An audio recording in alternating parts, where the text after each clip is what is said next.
नमस्कार दोस्तों, स्वागत करता हूं आप सभी का मेरे इस चैनल शपथ फॉर सिविल सर्विसेज में। आज जो है हम लोग पढ़ाई करेंगे भारतीय राज्य व्यवस्था। इसके अंतर्गत देखेंगे कि किस तरह भारतीय राज्य व्यवस्था को बनाया गया था, उत्कृष्ट इसका किस प्रकार किया गया था।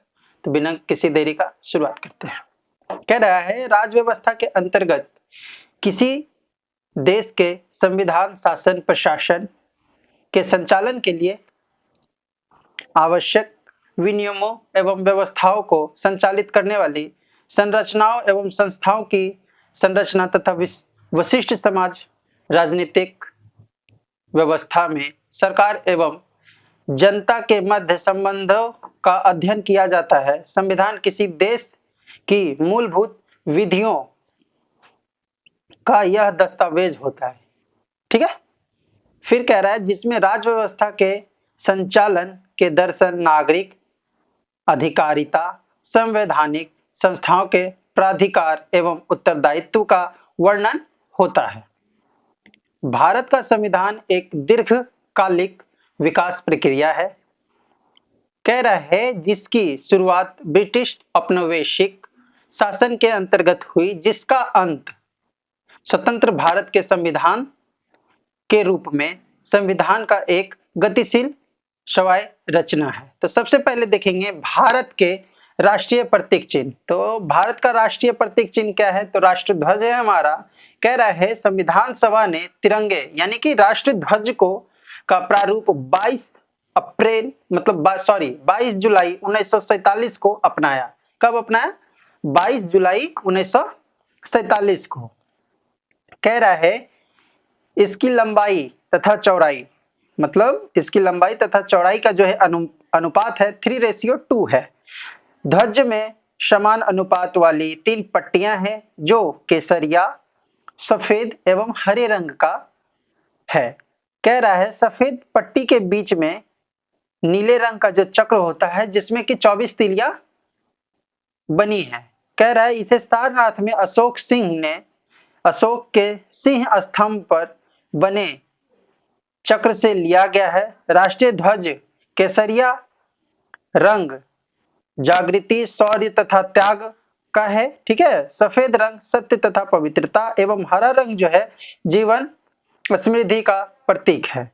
कह रहा है राष्ट्रीय ध्वज संहिता 2002 के अनुसार सभी भारतीय आम नागरिक, निजी संस्था एवं शैक्षणिक संस्थानों आदि को भी राष्ट्रीय ध्वज प्रदर्शन का अधिकार दिया गया। कह रहा है नेक्स्ट पॉइंट जो है हमारा 23 जनवरी 2004 को एक महत्वपूर्ण निर्णय में उच्चतम न्यायालय ने यह घोषणा की कि संविधान के अनुच्छेद 19(1) अ के अधीन राष्ट्रीय ध्वज फहराना नागरिकों का मूल अधिकार है। ठीक है, कह रहा है नेक्स्ट पॉइंट हमारा राष्ट्र ध्वज को शोक के समय झुका दिया जाता है, जिसमें राष्ट्रपति, प्रधानमंत्री एवं उपराष्ट्रपति के निधन पर संपूर्ण देश में राष्ट्रीय ध्वज को 12 दिन के लिए झुका दिया जाता है। ठीक है, पूर्व उपराष्ट्रपति, राष्ट्रपति, पूर्व प्रधानमंत्री एवं इन सब के निधन पर 7 दिन के लिए झंडे को जो है झुका दिया जाता है। राज्य चिन्ह जो है हमारा भारत सरकार ने 26 जनवरी 1950 को सारनाथ स्थित अशोक स्तंभ के शीर्ष की अनुकृति को राज्य चिन्ह के रूप में स्वीकार किया। इस राज्य चिन्ह के मूल स्तंभ पर 4 सिंह, इनके नीचे घंटे का आकार के पद्म के रूप में एक चित्रवल्ली है। ठीक है, में एक हाथी, सिंह शीर्ष पर, नीचे पट्टी पर उभरी नकाशी में चक्र जिसमें दाईं ओर एक सांड तथा बाईं ओर एक घोड़ा है। फलक के नीचे देवनागरी लिपि में सत्यमेव जयते अंकित है, जो मुंडको उपनिषद से लिया गया है। तो अब यहां से पॉइंट बन सकता है हमारा कि सत्यमेव जयते किस उपनिषद से लिया गया है? तो मुंडको उपनिषद से लिया गया। किस उपनिषद से लिया गया है सत्यमेव जयते? तो मुंडको उपनिषद से। ये प्रश्न पूछता है कभी कभी, है ना। नेक्स्ट पॉइंट जो है हमारा कह रहा है राष्ट्रगान 24 जनवरी 1950 को संविधान सभा ने रविन्द्रनाथ टैगोर द्वारा रचित जन गण मन को भारत के राष्ट्रगान के रूप में अंगीकृत किया। जनवरी 1912 में टैगोर संपादित तत्वबोधिनी पत्रिका में भारत विदिता शीर्षक से इस गान को पहली बार प्रकाशित किया था। इसके गायन का निर्धारित समय 52 सेकंड किया गया था। ठीक है, यह गीत सर्वप्रथम 27 दिसंबर 1911 को कांग्रेस के कलकत्ता अधिवेशन में गाया गया था। राष्ट्रगान के वर्तमान संगीतीय धुन बनाने का श्रेय राम सिंह ठाकुर को जाता है। रविन्द्रनाथ टैगोर के गीत अमार सोनार बंगला बांग्लादेश का राष्ट्रगान है। कह रहा है, नोट में देख लेंगे एक पॉइंट, भारतीय संसद के अधिवेशन का प्रारंभ जो है जनगण मन से होता है शुरुआत, और संपादन जो है इसका समापन यानी कि वो वंदे मातरम के गायन से होता है। कह रहा है राष्ट्रगीत। अब देखेंगे राष्ट्रगीत के बारे में। बंकिम चंद्र चटर्जी द्वारा रचित वंदे मातरम को संविधान सभा ने 24 जनवरी 1950 को राष्ट्रगीत के रूप में अपना लिया। इसे चटर्जी के उपन्यास आनंद मठ से लिया गया था। ये किनसे लिया गया था? आनंद मठ से लिया गया था। संस्कृत में है। इस गीत को सर्वप्रथम कांग्रेस के कलकत्ता अधिवेशन में 1896 में गाया गया था। राष्ट्रीय गीत के गायन के लिए निर्धारित समय 1 मिनट 5 सेकंड रखा गया है। जनगण मन के लिए 52 सेकंड और वंदे मातरम के लिए 1 मिनट 5 सेकंड। अब जो है झंडा गीत देखेंगे। झंडा गीत जो है हमारे भारत का विजय विश्व तिरंगा प्यारा झंडा ऊंचा रहे हमारा गीत को श्यामलाल गुप्त ने लिखा है। इसे सर्वप्रथम 1925 में कांग्रेस के कानपुर अधिवेशन में गाया गया और 1938 में हरिपुरा अधिवेशन में इसे भारतीय झंडा गीत घोषित कर दिया गया।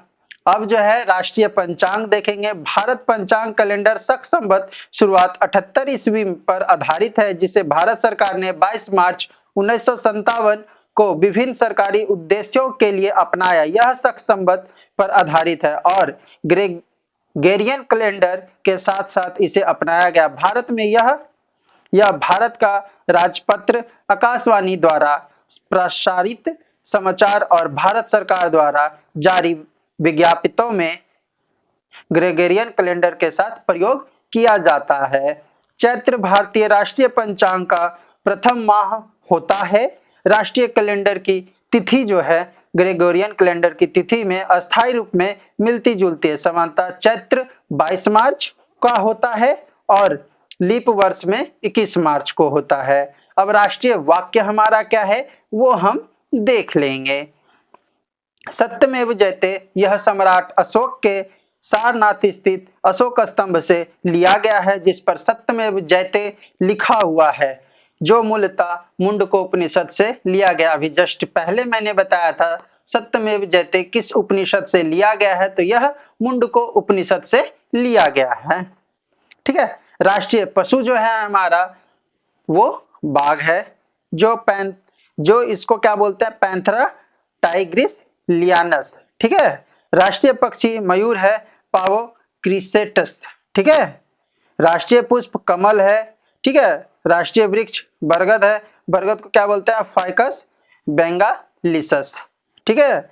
राष्ट्रीय फल आम है, मैगफेरा इंडिका। ठीक है। राष्ट्रीय मुद्रा भारतीय रुपए का प्रतीक चिन्ह को अंतरराष्ट्रीय स्तर पर आदान प्रदान करने एवं आर्थिक संबलता को परिलक्षित करने के उद्देश्य से भारतीय मुद्रा के मानक के रूप को अपनाया गया। रुपए का चिन्ह भारत के लोकाचार का भी एक रूपक है।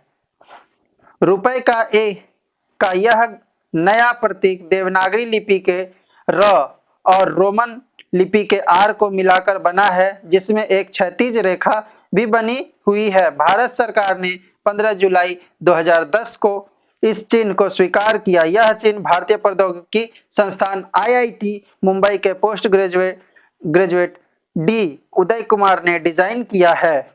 राष्ट्रीय जलीय जीव डॉल्फिन प्लाटानिस्टा गैंगेटिका है। भारत सरकार ने 5 अक्टूबर 2009 को इसे राष्ट्रीय जलीय जीव घोषित किया। इसकी घ्राण शक्ति तीव्र होती है जिससे यह शिकार का पता लगाती है।